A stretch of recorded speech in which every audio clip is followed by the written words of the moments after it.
Hey everyone, welcome to the World Lad Podcast. I'm James Marshall, and this episode was brought to you by Pure Sport CBD Oil and Fortune Favors. Go over to the waterlad.com website, what a website, and find out how you can get involved with any of these juicy discounts off these products. But let's get into this one. I'm super excited to have today's guest on. I feel like this could be one of the most valuable episodes yet for any young aspiring young player. This guest was one of the most gifted young players that you'll ever see. He made the New Zealand under-19s, New Zealand under-21s, the Tasman Marco and the Canterbury ITM Cup side, and literally got kicked out of all four of those sides. He went over to Sandon in Italy, and he also got kicked out of them. And now he is a player coach for Vincenza and is an absolute lad. He's turned the corner. He's willing to share his advice. It is the gifted one himself, Robbie Flynn. Welcome, Flinny. Thanks for coming on. Mate, how are you, mate? Pleasure to be here. Honestly, you're an absolute legend, and I'm so glad I'm on this show. Mate, I can't Let's wait. go. I can't wait to hear your story. I know little bits of your story, and I know it's been some journey. So I'm looking forward to Yeah, hearing the full story coming from the man himself. But you're in Italy at the yeah. moment. What's the situation over there with the COVID? I know you guys were hit pretty hard, but how is it at the moment?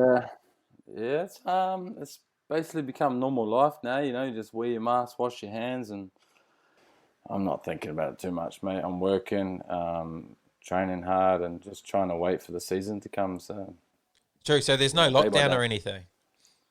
Yeah, there's like a curfew at 10 o'clock, and bars are like got restrictions and stuff like that. The rules change every week, different zones and stuff like that. But mate, just keep going. Yeah. And Uh, how's your season going? there is no season. I haven't played rugby for about a year and a half now, so the body's loving it, mate. It's absolutely loving it. It's fully healed. I'm 35 years old, but honestly, I feel about 27 at the Oh, moment. I dream think I'm result. back in my prime after this coronavirus. So I'm pretty, yeah. Another 10 years to go. Maybe, mate, maybe. You never know. So you're player coach now, eh? So that must be pretty cool. I wouldn't have really expected you to be coaching, but look, you've turned the corner and now you're inspiring everyone around you. You would have never expected that, would you, Jimmy? No, yeah, I've been player coaching for like 5 years. I'm actually having a year off now because it's quite hard to make the difference as a rugby player and to coach them at the same time. So I've kind of taken a step back and just concentrating back on the footy for maybe my last couple of years. So we'll get back into the coaching in a couple of years, I think. And back to full-time player. I know you're still carving it up. I see your clips on your Instagram. You've definitely still got it. Still got that outline. Mate, that's all I've got though, eh? Just running that outline since fucking '01. On the bounce. On the bounce, mate. That's all I got, mate. Honestly, I just do the bounce, and they all fall for the same trick, and it's a race, mate. I say go, and I hope that ball's on the money. And that's about it. Oh, it's that easy. Anyway, but let's get to your journey. I know, like I said at the start, I know bits of it, but take us right back to the start for you. What was it like growing up as young Robbie Flynn? Oh, mate. Growing up, well, let's get off to the start. So, I was actually born. This is going to be pretty heavy for everybody. I was actually born addicted to heroin. Like, that's pretty crazy right off the cuff. This wasn't my choice. My mum, she died when I was 1.5 of heroin overdose.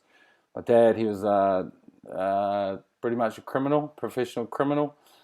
So I started off pretty bad, and went into foster care and stuff like that.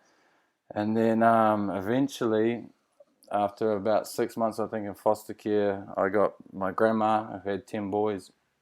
She decided to take number 11 and number 12 on, me and my brother. And in her retirement, legend of a lady, mate, legend of a lady to do that for us. And yeah, she took us in when I was probably about nearly 2 years old. So I don't really remember those first years, but apparently they were pretty tough. And that was kind of the beginning, mate. And then, once I moved in with my grandma, they started to turn the corner and started, yeah, just being a kid, I suppose, being a happy kid.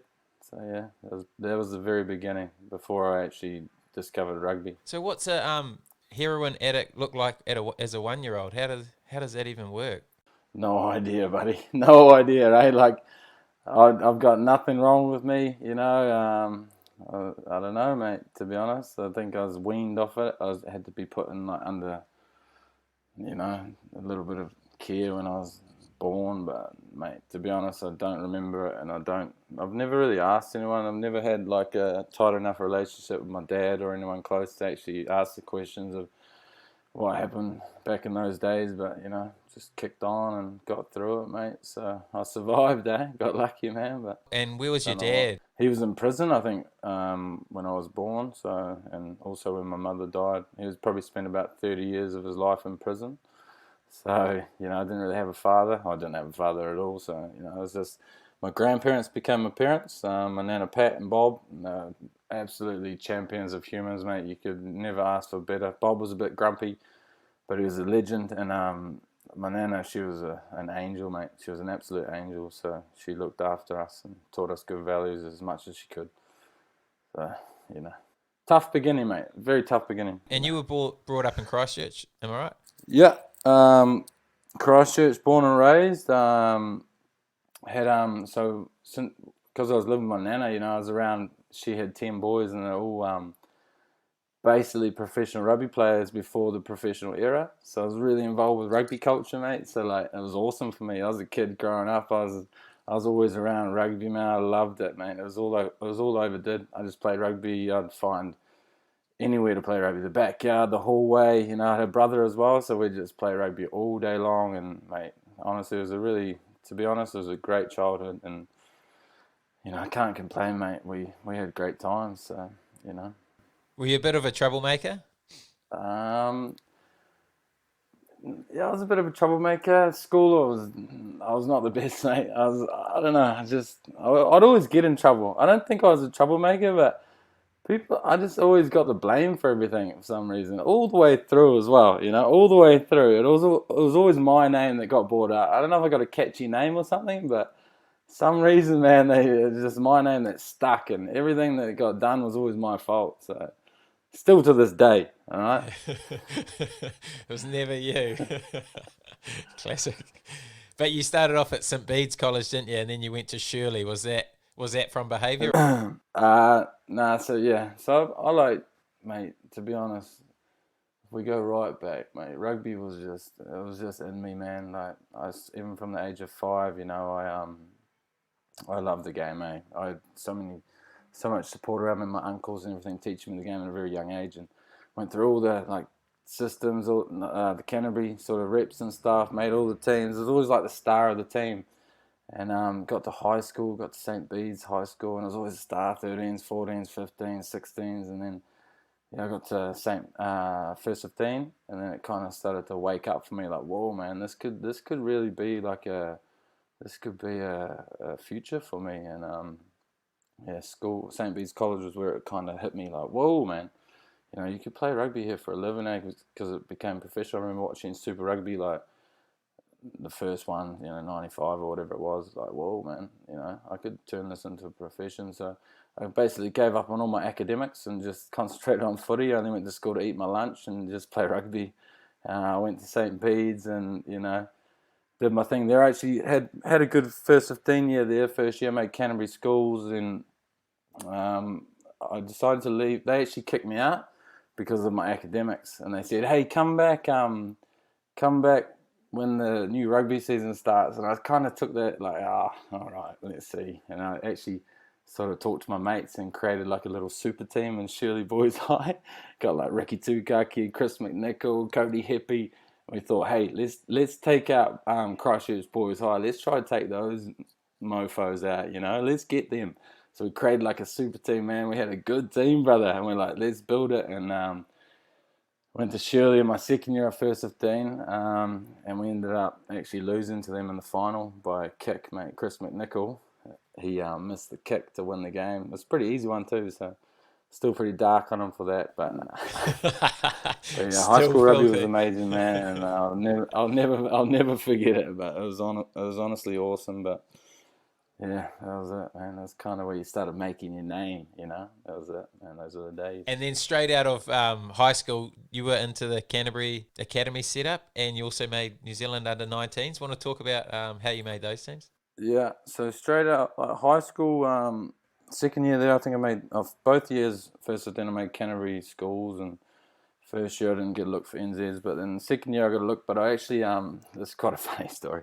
I I was I was gonna probably I could have made NZ schools, I think, like just with my talent, and I thought, yeah, let's go. But then they called trainings on a Sunday, and mate, by that time I was my second year at school, first 15, and mate, I was on the boozer all weekend. So Sunday trainings, they were just not gonna, they weren't gonna fly with me. So I stopped turning up to Canterbury schools, and they eventually dropped me, which gave me, you know, the boot from NZs, and then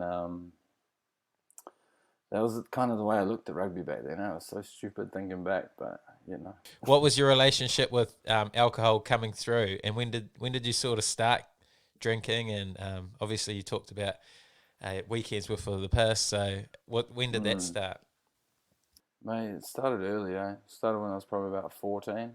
Started pissing up. And yeah, you know, mate, I never took my rugby seriously, man. And I always had like an extreme talent. I don't know if that's a word, but I had, you know, a talent. So everybody would always kind of like forgive me for everything I did, and you could kind of get away with anything. So I just keep riding that wave, and you know, looking back, man, it's so stupid. You know, if I put everything into my footy, you know, anything could have happened. But I always keep turning around. You know, I'd do bad stuff and then go real good, and then do bad stuff and then go real good.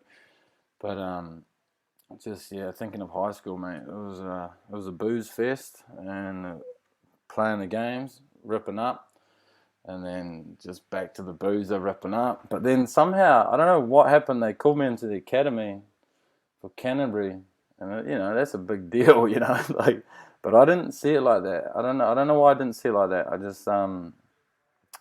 just looked at it like it was another day, and it's kind of like, oh well, you know, wow, cool, you know, because I think my whole life everyone was always telling me, you know, you're gonna be special, you're gonna be this, you're gonna be that. And so when all these things happened, you know, it was just another day to me. But then, like thinking back when I got called into the Canterbury Academy after like school and stuff, I remember even Rob Penny, like calling me into the office. Another one who told me I was going to be special. You know, I remember this meeting one on one. It was like, Robbie, you know, you're special. You're a special talent. You know, you're going to be amazing. You know, you're different than the rest. And it was just like, man, like everyone just keep telling me that, and I never had real guidance because I didn't have parents. So I was always just like, kind of do what you want, you know, and they're always going to forgive me. And yeah, when I got called in the academy, I actually ended up walking out on the academy. I just gave up because it was 6 o'clock gyms, and I was like, I can't be fucking going to the gym at 6 o'clock. So I ended up just not going. And I was just like, you know, I didn't realize how lucky I was to be put in that situation Yeah, because I was forever like this player that or this person that was just kind of everyone told was going to be great, and I didn't really care. And mate, it was weird, man. It was so weird, eh? Thinking back to then, like the lack of how much I didn't give a F. You know, I just didn't give a F, man. And I always just thought, someone will pick me, someone will take me eventually. You know, I'll rip someone up, I'll rip one game up, and then someone will pick me. And you know, that was my mentality, man. And looking back, man, it was just the stupidest thing that you could ever do, man. Like. You know, like if you young guys out there, if you ever get that opportunity in life, you got to take it with 2 hands and give it everything you've got. Like that can change your life, man. Like if you get into an academy system and they tell you to do this, do that. You know. Whereas I was like, they were telling me to lift weights, and I was like, oh, I don't need weights, mate. I just give me the ball. You know, I'll run, I'll step, I'll just do. It doesn't matter. I don't need weights. What the hell are weights? yeah. It's crazy, mate. Thinking back. So when I got in that first academy. I actually walked out on it, chilled out with my mates. The alcohol wasn't like a problem. Everyone thinks like I was an alcoholic and shit like that, but I love my booze. I love bendering. I love girls. You know who doesn't? And but the biggest problem was probably my motivation and my discipline.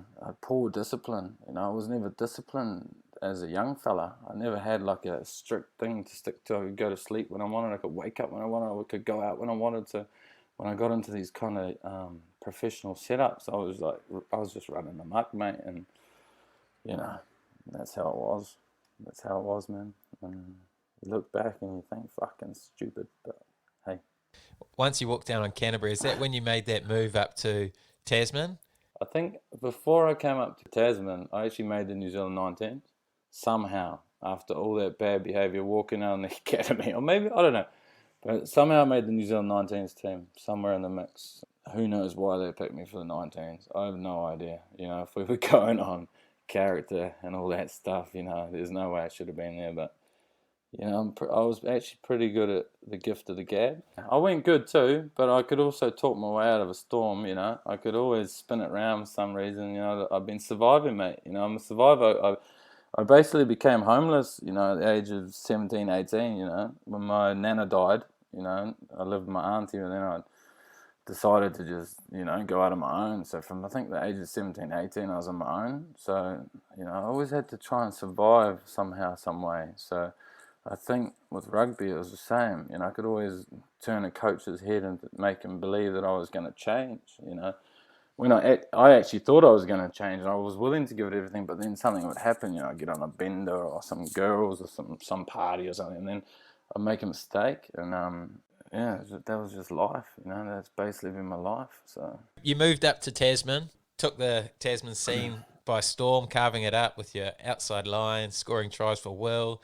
You made the Marco, and then you wouldn't train on a Monday because you usually had the shits. you know that, Jam, you know that story, eh, Jimmy? Jesus.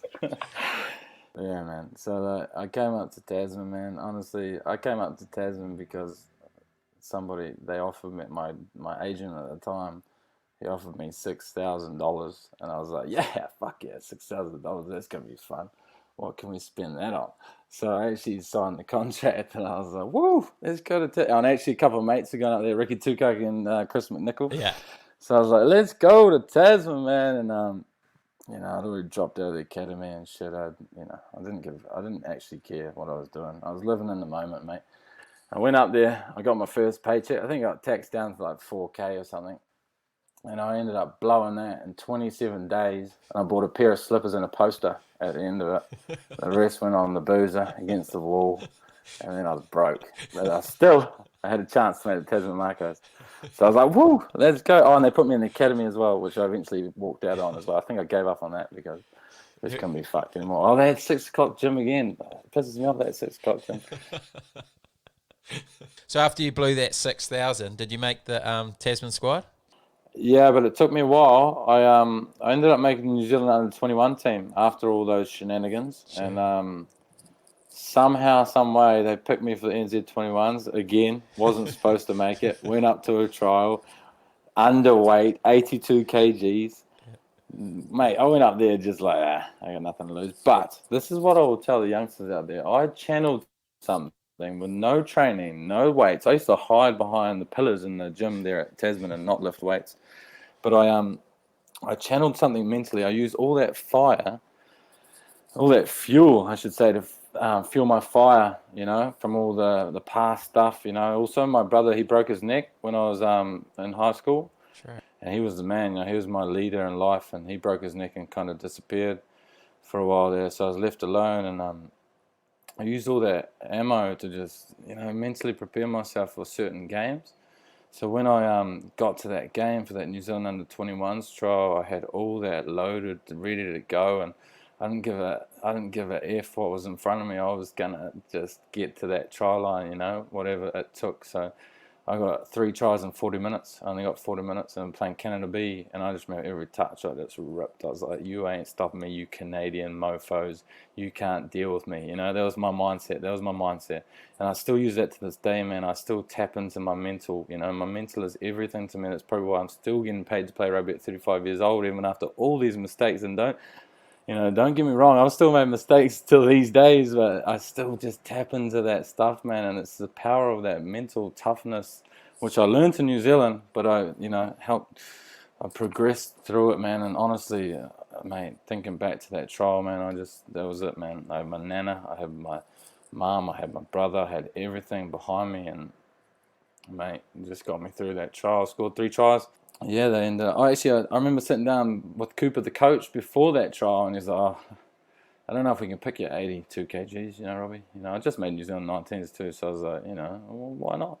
And but he's just bagging me, mate, basically in a one-on-one, and I was like, oh, okay, and that fueled more of my fire, and I was like, oh, I'm going to show you, buddy. And anyway, went out, ripped it up, got the second trial, ripped it up again. Actually talk you through that one. Same sort of stuff, mate. One chance, that one opportunity, man. Just no training still, man. Like, trust me, I wasn't lifting weights. I was a dripping wet 80 kgs at the max, So I remember first touch, straight through, line break between Richard Kahui, I think Aaron Bancroft midfield. Boom, straight through there, boys. That was my mentality, man. I was like, I don't know, man. It was all my past. It was carrying me through, So I ended up making that team. NZ21s, flew over to France and lost in a World Cup to South Africa, and kind of did good too in that World Cup. But mate, a lot of shenanigans as well over there when I was in France. I actually got in so much trouble over there that actually ruined my. It actually caused me to never wear the black jersey again. True. What did you do? Just pissed up probably more than I trained when I was in France. Yeah. Just they gave us too much freedom, and mate, it was crazy. Like, there was girls like waiting outside the hotel like all day, every day. So I was like, we're stuck in our rooms and there's chicks outside. And I was like, mate, I'm going out. I'm going to have a look. Come on. So were you going by yourself, or were you dragging someone else with you? Mate, I had teammates, but again, if we go back to right at the start, it was always my name that got dragged through the mud, and I'm not a man to bring anyone down, so I took it all on the chin. I remember one time we played our first game, we won against Italy. Got a couple of dots too, good game, fucking hell, stoked as, and then Whopper, he called a drinking ban on management. I don't know, called a drinking ban on the rest of the tour.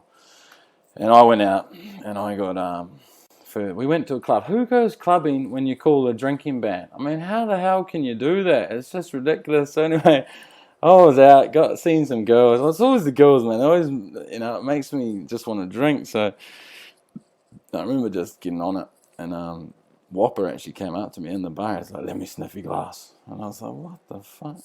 Here you go. I was like, it's Coke. And he's like, nah, it's not. Anyway, got brought up the next day. He pushed all management out, and he's made me stand up in front of the room. Flinny, you got to apologise to the boys for drinking. And mate, I broke down in tears in front of that New Zealand team, man. It was just so heartbreaking to let the boys down. And yeah, you'd think that would have stopped me. But it didn't. I probably drank about 7 to 8 more times on that trip. I got put in the dirt. I got pushed into the dirties by the end of it. So at the start, I was like competing for a starting spot. I was playing good footy, but by the end, I was in the dirties. And once I got in the dirties, mate, I was just on it like all the time. I was living it up. I'm a live in the moment sort of guy. So I might not ever be back in France. So I'm gonna fucking live this shit up. And anyway, but what was special about that trip was, would make a normal person bloody screw their head on was, what the feedback from the management was. Like, Cooper, the coach, he, never forget this, man, he called me into his office, one-on-ones, and he was like, you're the most individual, brilliant player in this team, And I was like, fuck, like, that's in the New Zealand under-21 team, mate. This team was stacked, Like, super. I was the only non-Super Rugby player in the back line. And I was the most individual brilliance in the coach's eyes. And then Horry, the trainer, was like, he called me in too. They're all trying to change my ways, because they could see me going on that downhill slope. He's like, Flinny, mate, I mean, you look at Isaiah Tuiava, look at him, man. Do you think he's better than him? I'm like, yeah, he probably is. He's fucking massive and black and fast and strong. And I'm just like this little kid. And he's like, mate, you're so much more talented than him. Like, you can achieve so much more than him in your rugby career. And 2 days later, we're in the gym, and he's like, give me 3 pushes and 3 pulls. I'm like, nah, I'm all good. I'm not doing shit. Mate, I'm on NZ21's tour, just refusing to do weights. Like, I'm gonna do this my way, with my talent, my skills. True. I don't know why the hell I was like that, man, but I just was, I just was. But you're always so confident, by the sounds of it. You always had that confidence in your ability. You knew you were like one of the best players. You could rip anyone up. And so how did you get that confidence? And Where did that come from? Because if you added that with if you started training, shit, you could have literally been anything. Well, actually, your mate, old Goody, he told me that. He was like, mate, with your fucking skill and everything, mate, you just need to train that. I'll never forget that, actually. But I don't know, man. I don't know, mate. From a young age, I suppose people always telling you you're going to be great, you're going to be an All Black, you're going to be that, you're going to be this. It sort of maybe messed with my head a little bit, and I didn't need to work more. And I think that was the biggest mistake. Like, once I made NZ21s and 19s, I already thought that I made it, probably, when I actually hadn't. There's so much more work to do, that's only in the beginning, like thinking back. Whereas in my head, I was like, oh, yes, I've done it, I'm rich, I can get out of this poverty life, I can support myself. But the truth is, that's only the beginning. Yeah. That's when you've really got to work on your craft and get better and better and better every day. And you have that opportunity because you're now a professional.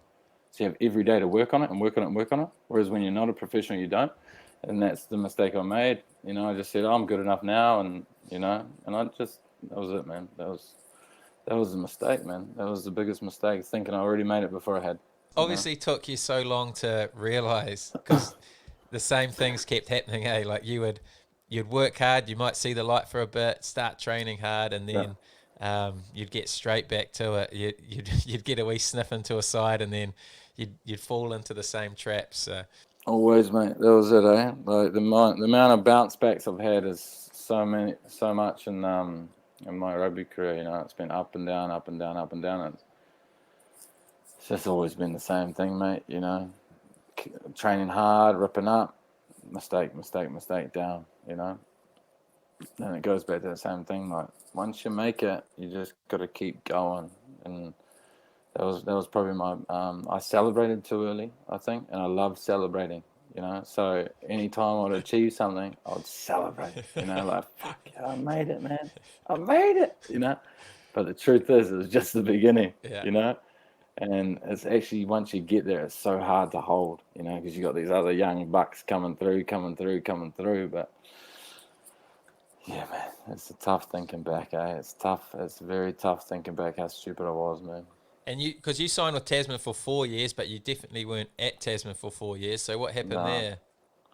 I think it was 1 year, and then they gave me a 3 year. Oh, yeah. So when I made New Zealand 21s, I think that they sort of wanted to wrap me up in wool, and kind of blood me in and make sure I was gonna, perform for them and not get injured because I was pretty small. But they wanted to look after me, and yeah, they tried, mate. They did their best. To be honest, they did their best. They got everything around me. They tried to even give me home support. Who's that famous softball player in Tasman? Marty Grant. Yeah, I think so. He offered to take me in to his home, True. let me live with him and stuff like that. Mate, you had like Mike Crawford bending over backwards, man. Like, the things they did, man, was crazy. To try and nurture my talent and try and get me, not just that, but just look after me. Like, living overseas, man. New Zealand rugby is special, man. How they look after their players, man. It's so cool. And yeah, man, they tried everything, but just wasn't to be. Just wasn't to be, Jimmy. So then what happened post Tasman? So after Tasman, I actually decided to go off contract and to prove them wrong. I said, no, guys, come on, give me another chance. You don't have to give me a contract, but I'm going to prove to you that I can do this. I'll change my ways. I'll stop drinking. I'll, go hard on the training. And they said, whatever, we'll see. So I was like, okay. So I did, man. I lived at my girlfriend's house, Amber Dallas, you know her. And I trained, man. I trained my ass off. Roland Dallas looked after me, looked after me like my dad. And I would wake up every morning. Mike Fraser from Hui paid for my gym membership. And I would wake up every morning, bike to the gym every morning, maybe every second, but I was strict, I'm doing this, man. And I would train next to the Tasman Marcos. So I'd be on the other side of the gym, it's split into two. Yeah. And I would train on the other side, and I'd be like, nah. And I just did that for like 6 months, I think. And then the trial came. Finally, I played a season with Hui, I think it was. Mike Fraser was dishing me coin, keeping me alive, survival mode. And the trial came, had a blinder. Do you remember that game? Do you see that? Your brother actually probably outplayed me, which was fucking disappointing. He did actually. Maybe it was close. Well, me and him were probably the standouts. And anyway, I finished the trial happy. I was like, yeah, I'm gonna make this because it behaved all year. You know, it's gonna be good. And Nick Flack came up to me. I was out on the boozer that night, and he comes up. He's like, oh, I've seen the team squad. You made it. You made it. I was like, yes, I made it. Back in there. Back in there. Let's celebrate. My brother just got off a boat with two of his mates, crook dogs, right? And he's like, let's get on a bender. We got on a bender. That night, I swear to God, I met some girls. They're like, come home with us. Jumped in their car. And these boys, they see me leaving, ditching, right? Smoke bombing. They jumped all over her car, on top of it, around it, on the windscreen, everything. Fucked her car up bad, right? She rings the Tasman Rugby Union the next day. Says Robbie Flynn jumped all over my car, put $2,000 worth of damage into my car. I want my money back. Bevan or someone heard the phone call, whoever received it. Gone, cut, see you later. That was my chance again. So I worked that whole year for that. I did nothing as well. I just jumped in the back of a car with a girl, and these boys seen me leaving, thought I was ditching, and jumped all over it. Because Robbie Malnick seen me I was playing poker at the pub, and I was still waiting for this call because old Nick Flack told me. I was like, where's my call? I knew I'd made it. I'd played good, you know, I'd been good. I was training, you know, and it never happened, man. And then I finally got the news. What were you doing? We got a phone call, blah, blah, blah. So that was it. That was the end of Tasman, mate. That was the end of Tasman. The bender. See you later. Oh, the costly benders. So many benders at bad times. But I didn't even do anything wrong, mate. I pulled a bird. Give me a break, you know. Give me a break. That was it. So then, what happened post Tasman? Post Tasman, right? So Tasman blew out. Yeah, Tasman blew out bad. I actually walked out on that too as well. It was 6 o'clock gym still. So it was pissing me off. 6 o'clock gyms ended your career. Yeah. No, mate. It comes back again, trust me. It comes back again with a contract offer. But anyway, I went back to Christchurch. I had a bung ankle. I was playing Stoke and Shawnee Big or someone like that. I was just trying to win the game. And I went too hard out and I ended up doing my ankle. And that's why I actually walked down the contract because I was like, I didn't know what to do, but I was trying to fake it like I was in Tasman, but I was actually in Canterbury. I just wanted to go home, and I was actually trying to fake like I was still in Tasman, so they'd still pay me.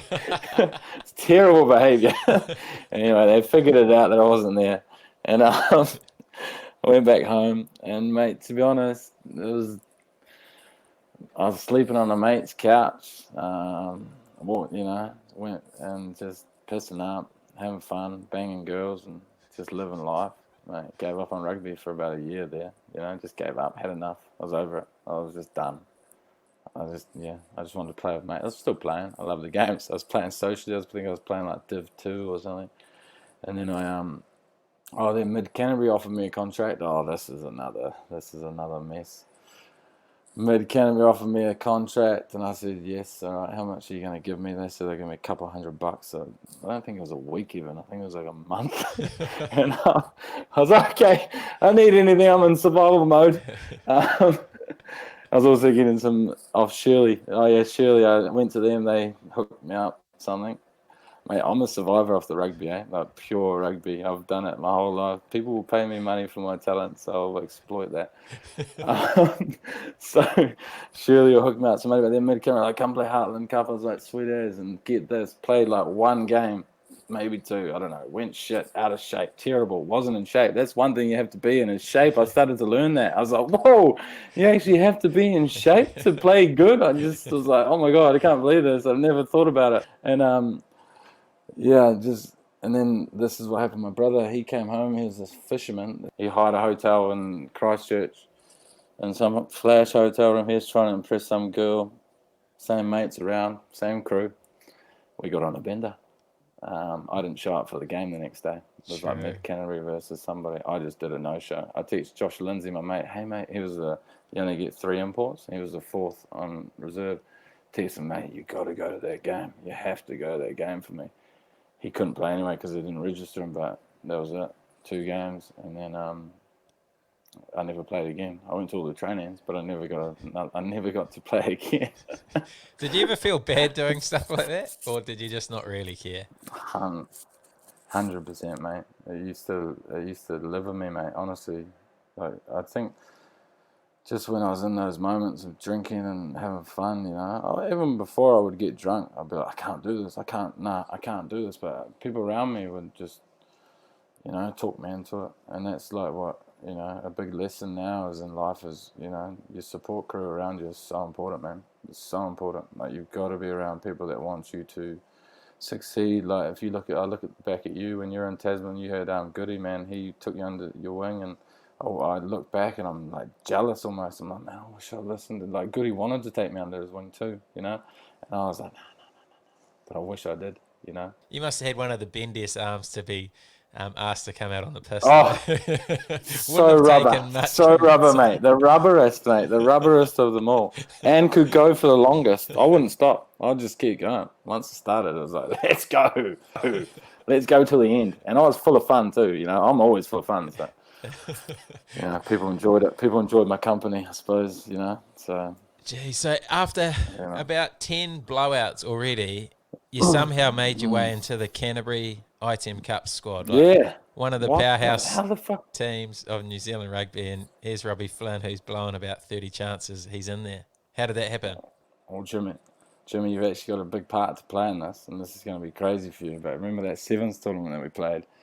Woodend. And you ripped up to shreds, eh? It was like, I was in awe of how you played that, man. I was just like, far out, this guy's on the next level. Like, just everything you did, even off the field, you're so professional, doing your stretches, and I was like, man, this is crazy, man. Like, and your performance on the field was like, holy, I'm supposed to carry that team, Jimmy. I was supposed to carry that team that day, and I was on your back, and I was like, thank you, God, because I was so unfit. I'd just been on probably a 4-month bender, and I was like, oh, thanks, Jimmy, thanks, mate, because I always felt like people were watching me, like, Robbie Flynn's got to do something special, he's got to win, he's the guy, but that day, man, I'm grateful for you, but not only for that, for what you, mate, this is going to sound crazy to you, but you inspired my life a little bit there, eh? Because I thought, man, if you've done that in that short amount of time, like, you excelled so fast in a couple of years. Like, I was like, whoa, man,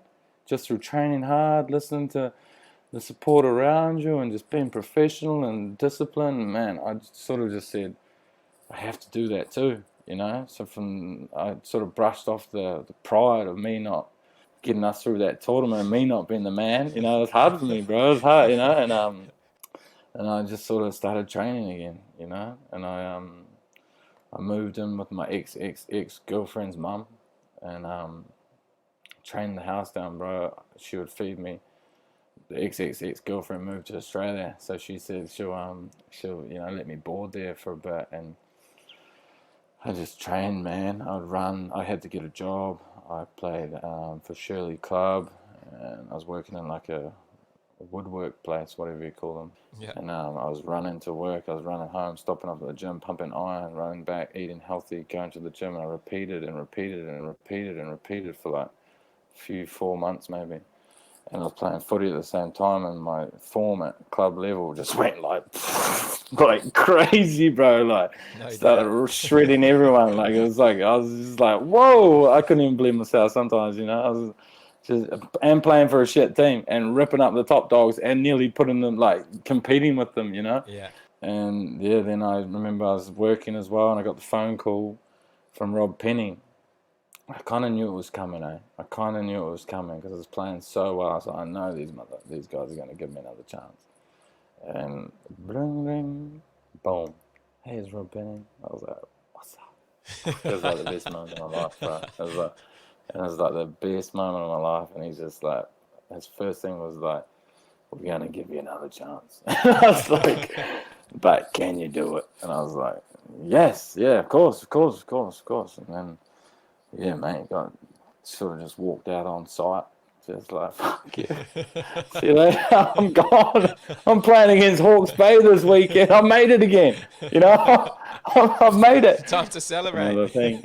Yeah, I didn't know. I didn't this time. It was too big of a deal, mate. It was too big of it. It was playing for Canterbury, bro. That's like my dream all time. So Yeah. yeah, after that phone call, I went into camp. What do we call it? Man, it was just so cool being involved in that environment, bro. It was my dream, bro. Because I was in the academy, and I always said once I get behind those gates, like Rugby Park, it's like shut it off. I was like, I used to drive past here and think, once I get back in those gates, man, I'm not gonna mess this up, So once I got back in there, I was straight on point, yes sir, yeah. Trying to, mate, it was a stress, because I didn't want to be late for anything. I was just trying to be perfect, Yeah. And I did it, man. I had a really good. I didn't play too many games. I was obviously behind like Sonny Bill and all that shit, but mate, it was good, So what happened? I trained really well.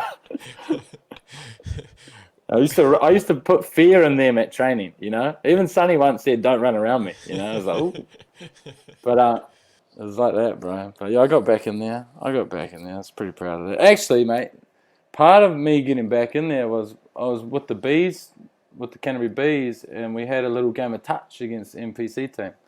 And I smoked Stevie Brett on the outside 2 times in a row in front of Tabai Matson and scored tries in a game of touch. Stevie, if you listen, as you remember that, thank you, bro. I think you let me run through. He's a good mate. I think you let me go, eh? I think you want to hook me up.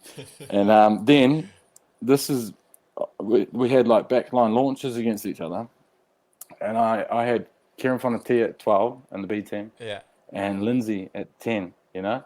Kieran, Lindsay, and I was older than them, right? So I took the charge, I took the lead, and I started calling the calls. I was like, "Oi, ID, oi, fucking whatever, I can't even remember the moves back in New Zealand now, but I started calling the shots, and Tabs was right there, and I was just trying to impress him. So all those years of being the not ass licker, I decided at this moment I'm going to lick some ass, Tabs, look at me calling these moves, look at me. And mate, he fell for it, and he picked me. He took me in. He called me in. He told Pens to ring me, and boom, it worked, mate. So...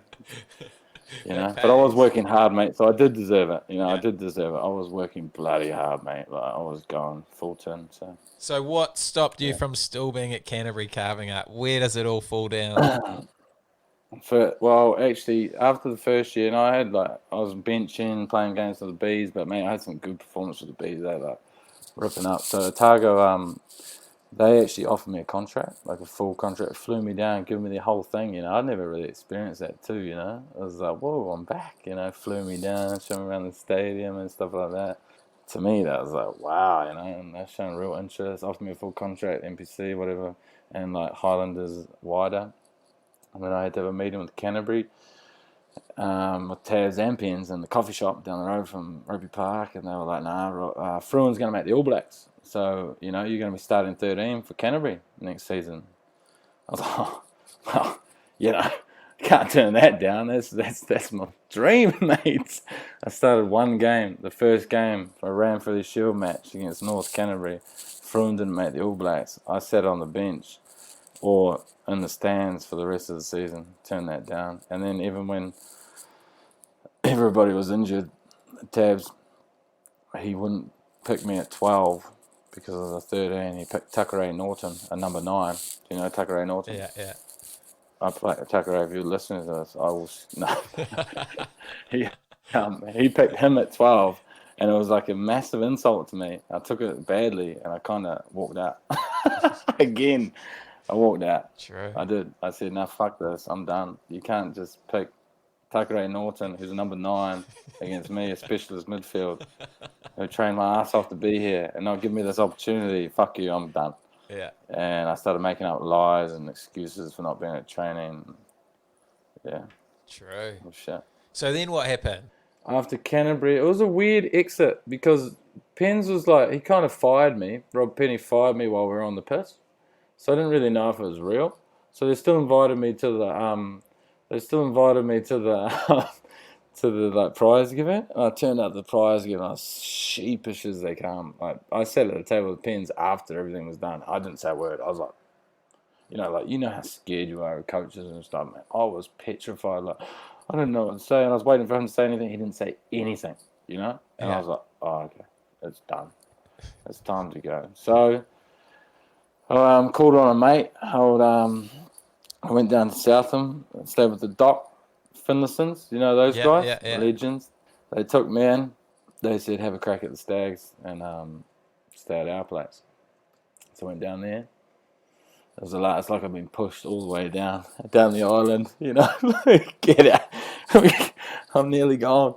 And yeah, I went down there, mate, and it was actually really enjoyable. I actually really liked it, and I knew I had to change for the coaches. I knew I had to show them that I was like not into the boozer anymore. Not that the booze was the problem in Canterbury in the last 2 years. It was, I don't know I don't know, but anyway, it was just it was weird. Anyway, so I went back down there, and I was like, fuck it, I have a crack at the Stags and play club footy and get a job. I had to get a job cutting trees in the hill, mate. Have you ever done that? No, never. That would have been tough. Don't. Kills your legs. I had to like go to training after, and it was just ridiculous. But anyway, I hated it. I actually quit that job, and then I got another job. Made the club get me another job that was hooking me up. And clubs always hook you up, you know. When you're kind of like me, like rogue, running around, they always hook you up. Don't worry. And then I tried. Yeah, so I was gonna have a crack at Stays, mate. It was going really well. I was training hard, doing the same things I did in Canterbury, eating clean, not drinking, just a couple of times. Yeah, then I got a phone call from Tabby Matson from Canterbury, Yeah. just before Stags was going to get selected. And I probably would have been starting for Stags, to be honest. I'd convinced them that, you know, I was turned the corner and I was in good shape.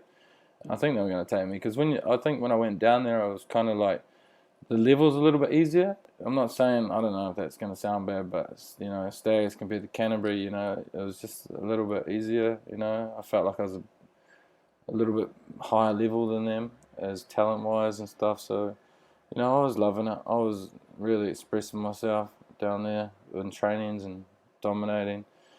And then, yeah, I was like, I'm going to play for the Stags 13 and I'm going to get my way back into a Super Rugby contract. Not that I ever had one, but that was, you know, I was going to I'm going to get the Highlanders, you know, still keeping that dream alive. But I was only like 25, you know, and I was still like, I hadn't even reached my prime yet. So I had all this talent to give and I was still ready to give. So, of course, if I keep my behaviour right and talked well, you know, they were going to give me another chance. You know, you can't say no to this talent, brother. So, you know, so, and then Tabs rings me, and out of nowhere, bro, had his name same as Tabs too. Don't know why, but I'll never forget it. Hey man, what's up? What are you doing, Flynn? I'm in Southland. What are you doing with rugby? You still playing rugby? Yeah, mate, I'm in the best shape of my life. All right, mate. Do you want to go to Italy? I was like, yeah, mate. Honestly, I swear to God, I said, yeah, mate. Let me think about it for a night. You know, being professional as, but I lay back in that bed. I was in bed, and I thought, imagine the pussy. That was honestly the first thing that went through my head. I swear to God, I just thought that. Honestly, I thought, imagine the pussy. So that's gonna sound terrible, but that's the truth.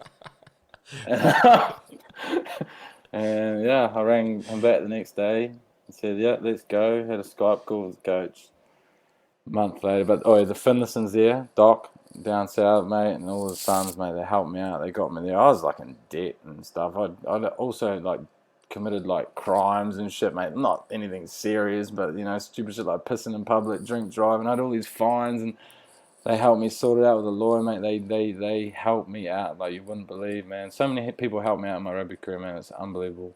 I'm missing so many people here, and yeah, I just decided to go, and then I was off, mate. I was on the plane. I actually left illegally, Yeah. so I wasn't actually allowed to leave. I still had PD hours to go. Oh, true. So yeah. So you're stuck So there. I went over there. I got arrested when I got back, but Oh, true. that's another story. And yeah, so I went over there, mate. Went over to Italy. Mate, it was amazing, eh? It was so cool, bro. Just like being, oh yeah. It was the best, mate. And things went well. Things went really, really well. Like, not for the first bit, because you had to adapt to their level of play and style, but, mate, just found my feet, started carving up. Kind of made a name for myself, like, in that first year, you know, like, everyone was kind of, just scored heaps of tries, bro, you know, in a few magazines and in the papers and shit. And, What was the level you know, like? people, I'd say it was like between like it's different because there's like 4 good teams and the rest of them are average. So I'd say like between the ITM and Club Rugby Canterbury, Oh, like yeah, sort of in that level, yeah. at that level at Vincenza. I don't play that level. I play a level down now. Oh, yeah. So yeah, man, it was nice, bro. Went to a little town called Sandana, just playing rugby, eating nice food, drinking cheap booze, mate. Nothing changed though. I probably got worse. I was bendering, like you wouldn't believe. But you just got But the away with rugby it was a over little there. bit easier. Yeah. Yeah, the rugby was a little bit easier, and yeah, I found my ways to kind of make. It's soccer mentality here. Yeah. So if you score tries, you're the man. Yeah. So I figured that out. I was like, oh, so all I got to do is really just kind of figure out how to beat my man and get a couple of dots, and then I'm good. Yeah. So figured that out. Did that for the second year. I got fired for I did my ankle. I actually nearly made the Treviso team. Mate. They called me in, and they were ready to offer a contract, but I had an injury on the ankle and it never healed, probably because I boozed up and travelled instead of healing it. 100%. I was walking around like Europe with this big fat ankle. It wasn't even broken, and instead of trying to recover it, I was like, nah, fuck it, let's go on a tiki-talk. And they stopped ringing, so I lost that contract. And so when I got fired from my first job there, I lost the Benetton one, the Sandana one, and I was back in New Zealand. And I was like, all right, I think I'm done now. I think this is it. Yeah, this could be it. And then I get another phone call from a mate who played with me in Sandana, Ricky Robuski. It's pretty much saved my ass, man, because no one else was going to touch me. No one. Like, I was done. But he played with me, so I suppose he sort of seen my talent and was like, hey, we could get this guy, we could get this guy.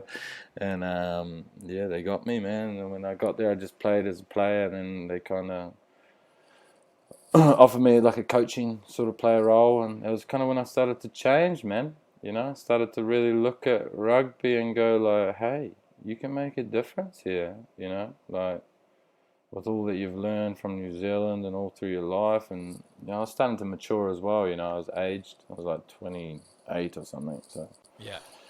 yeah, I started turning the corner, man. I started going, right, this is really the time where this is your last chance. There's nothing else. Otherwise, you're going back to New Zealand and you're working as a labourer. You've got no skills. You've got nothing else. You got nothing. So this is your last chance. And I took it seriously, bro, and started coaching.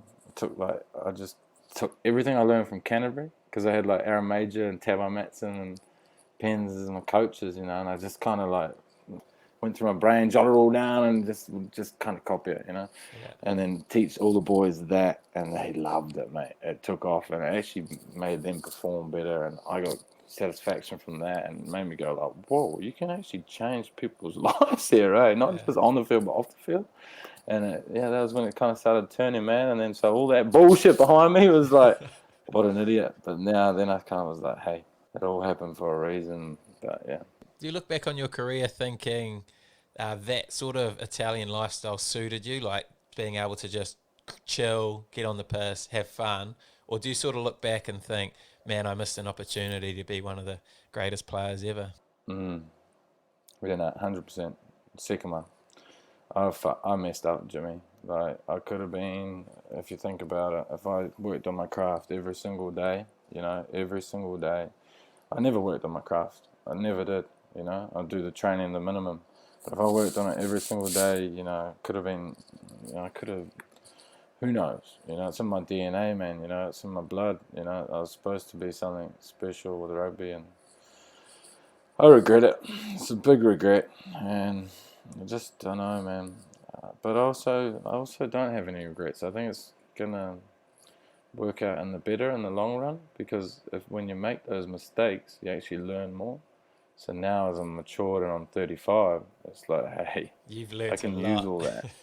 Yeah, There's a lot of mistakes. I can use all that. Like when I'm talking to kids, man, like I get too deep. Like when I'm talking to rugby players and trying to coach them, I'm too invested now. I'm like, I just want to help them on, Yeah. I'm just so passionate about it, because I think when you make that many mistakes, and it's hard to explain. I don't know how to explain it. I'm not there yet, but I don't know. I don't know, Jimmy. What do you think? I think you're going to be one of the greatest coaches ever. So much to teach. Maybe, Such a good oh, mentor. maybe, man. I'm thinking that too, man. Like, honestly, man, I love this. The game gave me so much, man. It saved my life. Honestly, it saved my life, man. It's such a beautiful game. It's so beautiful. Like, if you look at it, at what it does to people, and how it just creates culture. And mate, if I listened to everybody that coached me and tried to change me or help me grow, man, I would be a special human. If everybody listens to that, we've got a lot of special humans in the world. So, mate, rugby's a beautiful game and it creates beautiful people like yourself. So, Oh, 100%, mate. You're a yeah. legend. So now that your path of your journey sort of changed now, you're looking back, reflecting, any advice for young players coming through, talented players, especially the talented ones who are coming through, any advice for them on what not to do or what they should do? Oh, mate, I mean, what would you say to the young fellas coming through? Probably, if you ever get an opportunity, feel lucky to get that opportunity. Don't take it for granted. Like that's probably the biggest thing I learned in my life. And give it everything you've got. Yeah, If you're really passionate about rugby, if you're not, then okay, that's not your thing. But if you are, wake up and think about it and do it all day. Go to sleep thinking about it, embrace it, enjoy it as well. yeah, Don't see it as a burden like I kind of did in my life, but really enjoy it because it is so fun. There's nothing funner than actually playing rugby, being around your mates, and that can be a bloody career now. How yeah, cool is that? You can run around the field with a ball and all the other perks that go with it, and just it's a beautiful, beautiful thing. And train hard. That's got to be one, because if you do train hard and you eat healthy, it makes a massive difference, which is something that took me a long time to realize. It's like, how's your whoa. training now? Do you train hard now or? Yeah, I do. In and out. I'm not always on the go, Yeah, but I like to think I'm like a UFC fighter. Like if there's game season coming up, I'm cutting down weight and I'm getting ready for it. In the off season, I might blow out, not too much, mate. I'm actually a qualified nutritionist now, are you? Oh, and true. PT. Yeah, so I've actually studied all that stuff. And I actually, I have my cheat meals all the time. But if I'm coming up to a game, I'll tone down. I'll get the right weight going, and Yeah, because it makes a difference. yeah, Like if I go into a game a little bit heavy, I'm not going to be the same player. yeah, Just with a little fraction of fat. So it's really important to me now to really get that down and really concentrate on that sort of stuff and training and power training, man. That's the key, man. You got to be fast. You got to be explosive. Got to get your diet right, and then mate, it's the game changer, basically. It is. If you're not doing that, then you're screwed. You're yeah, just going to be a bit of a slug. So yeah. you're going to feel lethargic and stuff like that. So So is yeah. nutrition something that you want to get into post rugby? Yeah, I just studied it because, mate, to be honest, my biggest dream is to just coach, and not just coach, but mentor and know everything. Not know everything. I don't want to be a know-it-all, but just be able to help people with everything if if they're on that journey to become the best rugby player that they can be. So stuff off the field, nutrition, gym stuff. I want to have all the tools, to help change people's lives, or not change, but help them grow. So that's probably why I got into that. I just want to be able to, help people. So, and to me, that's a big part of it. Nutrition, man. I never looked at nutrition when I was younger. That was probably a big downfall. But it's so important, mate. It's a big thing. So, And you're yeah. obviously having a massive influence on a lot of the players over in Italy, especially looking at some of the questions. A lot of them have been inspired by playing with Mm. you, or you've taught them a lot over there. So that must be a pretty cool feeling. Yeah, it is, man. I love it. Yeah, it's cool, man. But I'm still a player. I went through the player coaching, and it's quite hard to balance. So if you put too much into your coaching and your playing fades away a little bit, and vice versa. So I went hard out on the coaching for a couple of years, and I actually nearly got they were like pulled me in for a meeting, like, what's going on with your playing?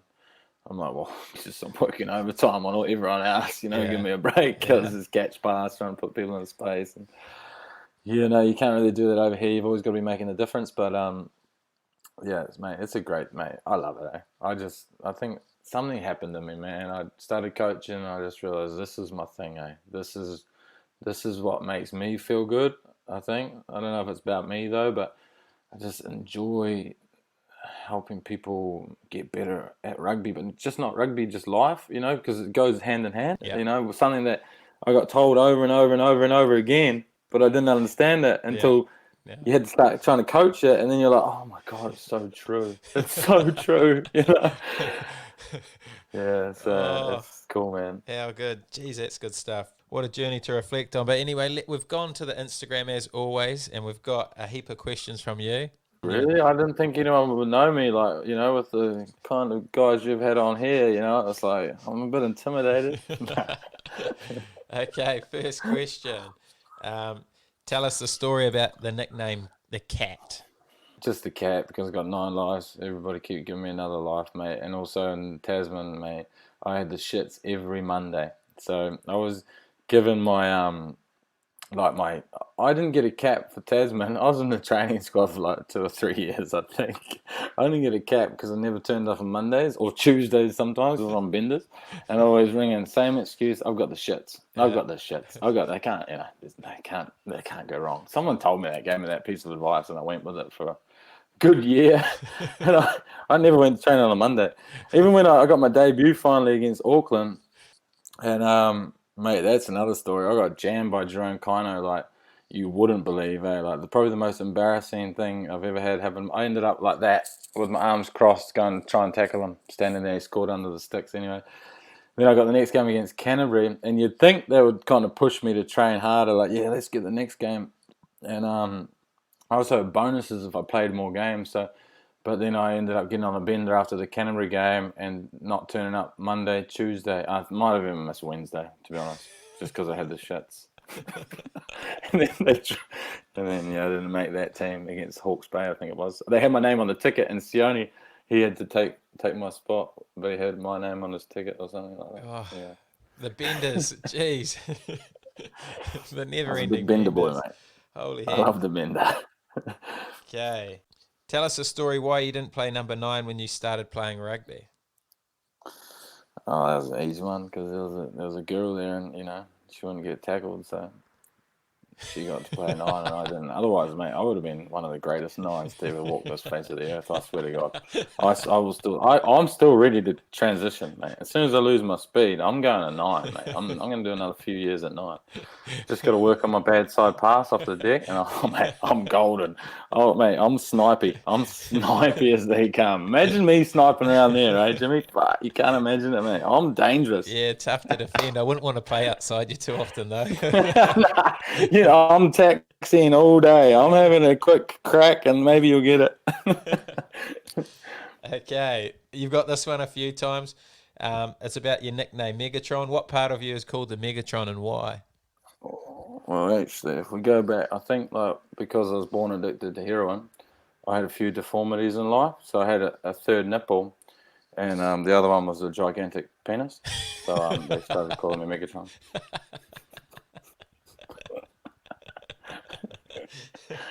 Oh. Small balls, though. Real small balls. Couple of good deformities.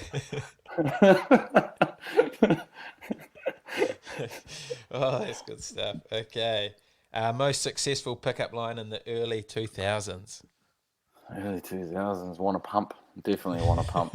I used to write like 100 girls. I actually did a challenge on Tinder, I think it was. Let's write 100 girls, want to pump, want to pump, want to pump, want to pump, want to pump. I actually got a pump. That was crazy. Got a couple, actually. Okay. How many hearts have you broken? Oh, a few. Not that many. Just a couple. But, I've actually learned about that in life too, If you have relationships with girls, try not to hurt them, as much as you can, because, it does, it's not good. I don't know how to talk about this, but I actually stopped having a girlfriend for many, many years because I didn't want to break any more hearts. So, True. yeah, I just stopped having a girlfriend. I got one. Yeah, and we've been together for 6 years, and we actually just broke up recently. So Oh, it's been a nice breakup. Yeah. oh, that's good. Back in the game. I'm back in the game. That's it. Okay, next question. Would you rather take a crash ball or a bounce ball? Oh, come on, mate. Do we need to answer that? I haven't taken a crash ball since 1984. Bounce all day. Okay. What are the keys to a well-executed Flinny scrum move? There's always the same moves. There's 1-2 dummy cut, out ball. Oh, That's you on it. the bounce. 1-2 dummy cut, out ball. Because usually when that 13 sees the cut happening, he turns his head in, and then at that moment I do a little bounce. Oh, gone. And then if that 10 puts the money on the ball on the money, and then it's like, come on, catch me if you can.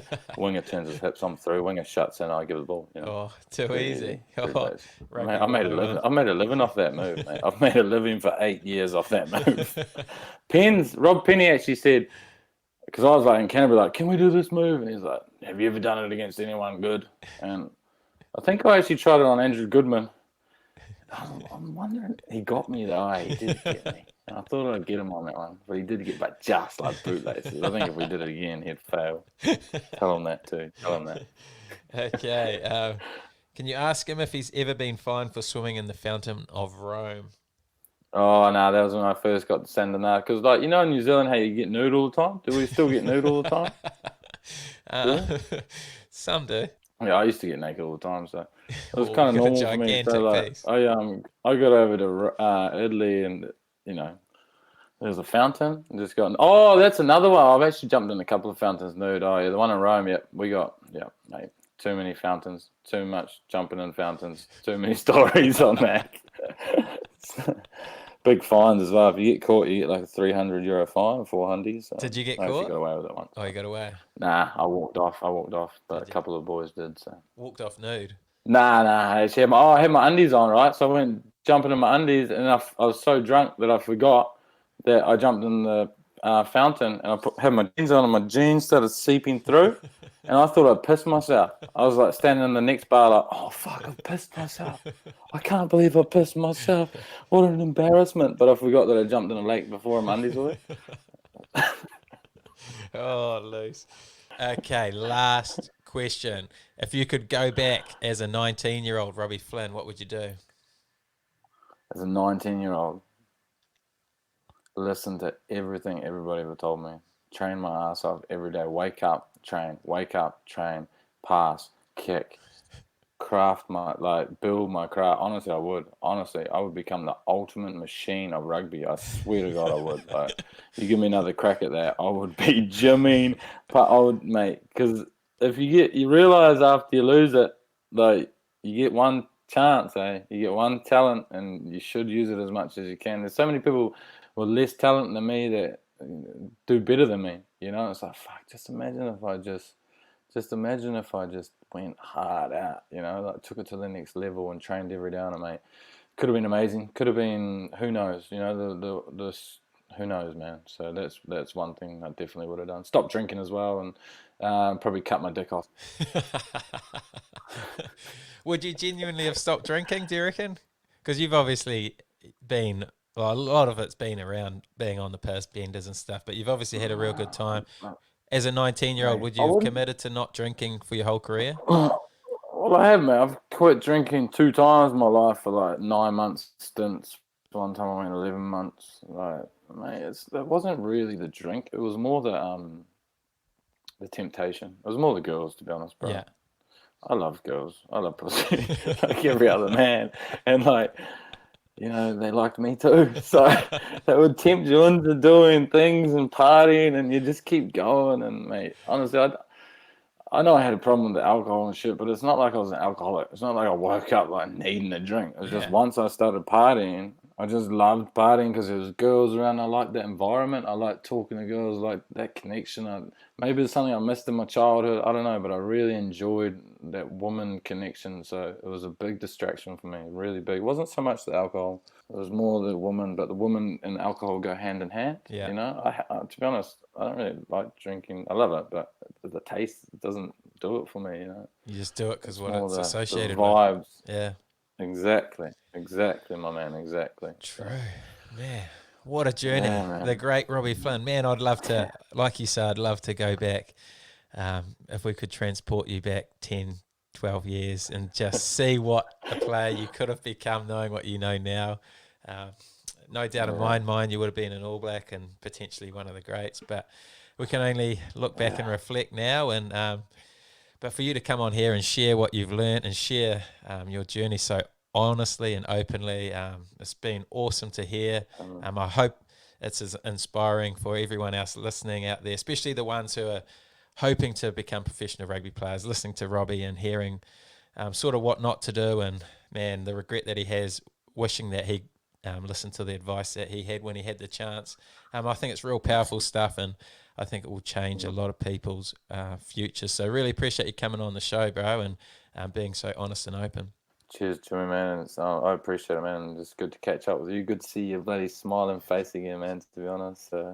Hey, I hope it sends a good message out there. I know it's a bit raw and a bit honest, and mate, but hey, that's the truth, eh? And you know, we all grow, we all learn from mistakes, and we all move on, and that's how you do that. To be honest, we're all evolving as people, and you know, I'm not finished yet, so I'm ready for my next chapter, and let's go.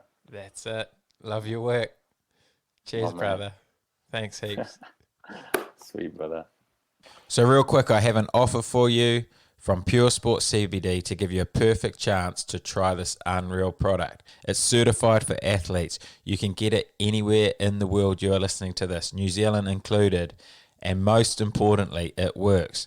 So the offer is 20% off. All you have to do is type in Waddlead with no spaces with a 20 on the end, 20 in the promo code, and you're away.